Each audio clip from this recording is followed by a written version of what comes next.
Ma'am சொல்லுங்கம்மா.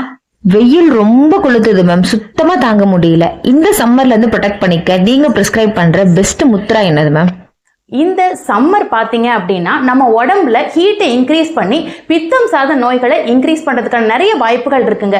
எடுத்துக்காட்டுக்கு பார்த்தீங்க அப்படின்னா பாடி வந்து ரொம்ப அதிகமாக ஹீட் ஆகிறது, அதீத வேர்வையினால் வேர்க்கூறு, ஸ்கின் அலர்ஜி, அரிப்பு இந்த மாதிரி பிரச்சனைகளும் ஏற்படுறது, ஹீட் பாயில்ஸ் ஏற்படுறது, டீஹைட்ரேஷன்னால நீர் சத்து கம்மியாகி நீர் கடுப்பு, இல்லை வந்து யூரின் போகிறப்போ மோஷன் போகிறப்போ ஒரு எரிச்சல் உணர்வு வர்றது, இல்லை உடம்பு ஃபுல்லாகவே எரிச்சல் உணர்வு வர்றது, இல்லை வந்து உங்களோட மனநிலையில் ஒரு எரிச்சலாக இருக்கிறது.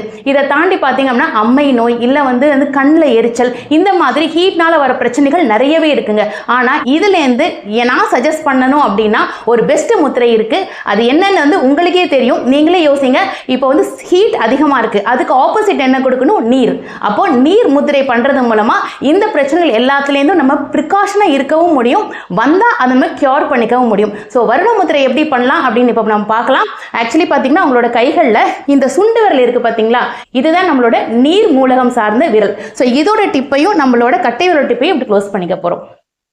ஸோ இது மாதிரி வந்து ரெண்டு கைகள்லையும் பண்ணி நம்ம அப்படியே திருப்பி நம்மளோட தொடைகளில் வச்சுட்டு இதே மாதிரி சம்மணம் போட்டோ இல்லை சேரில் உட்காந்து நீங்கள் டெய்லி ஒரு 10 மினிட்ஸ் காலையில் ஈவினிங் நீங்கள் ப்ராக்டிஸ் பண்ணிகிட்டே வந்தீங்க அப்படின்னா இந்த சம்மரை சூப்பராக நம்ம சமாளிக்கலாம். இதையும் தாண்டி உங்களோட ஃபுட்டில் நீங்கள் ரொம்ப கேர்ஃபுல்லாக இருக்கணும்.